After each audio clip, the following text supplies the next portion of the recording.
माणुसकीला काळीमा, जिवंत आईला मृत दाखवून मुलाचा धक्कादायक प्रताप. खोटे मृत्यू प्रमाणपत्र काढून मुलाने आईच्या खात्यावरील 10 लाख रुपये हडपले. जळगाव जामोद येथील संतापजनक प्रकार. न्यायासाठी वृद्ध आईची 2 महिन्यांपासून पायपीट.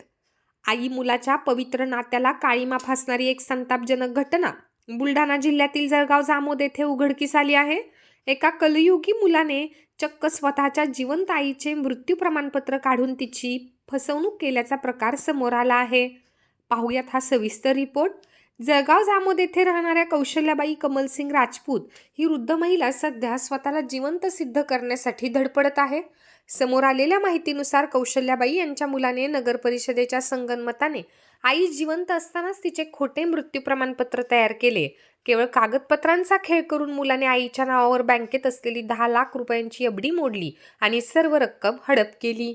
विशेष म्हणजे मृत्यू प्रमाणपत्रावर कौशल्याबाई यांचा मृत्यू 5 ऑक्टोबर 2023 रोजी झाल्याची नोंद आहे. मात्र त्या आजही साक्षात जिवंत समोर उभ्या आहेत. आपल्या हक्काचे घर आणि जमापुंजी गमावल्यानंतर या वृद्ध मातेवर आता रस्त्यावर येण्याची वेळ आली आहे. धक्कादायक बाब म्हणजे या प्रकरणी कौशल्याबाई गेल्या 2 महिन्यांपासून पोलीस ठाण्याच्या चक्रा मारत आहेत. मात्र त्यांची तक्रार घेण्यास टाळाटाळ केली जात असल्याचा आरोप त्यांनी केला आहे. प्रशासनाने एका जिवंत व्यक्तीला मृत घोषित केलेच कसे, असा सवाल आता उपस्थित केला जात आहे. या घटनेने नात्यांमधील विश्वासार्हता संपल्याचे चित्र दिसत आहे. या प्रकरणाची सखोल चौकशी करून दोषी मुलगा आणि प्रमाणपत्र देणाऱ्या संबंधित अधिकाऱ्यांवर तातडीने कठोर कारवाई करण्याची मागणी होत आहे. माझं नाव कौशल्याबाई कमलसिंग राजपूत. माझ्या मुलांनी माझा मकान होता, माझ्या मकान इकून मी एफ डी केलेली होती बँकेत.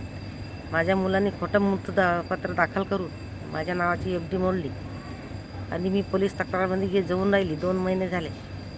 माझी तक्रार कोणी घेऊन नाही राहिला आणि मला जीवन जग्याचा सहारा काहीच नाही.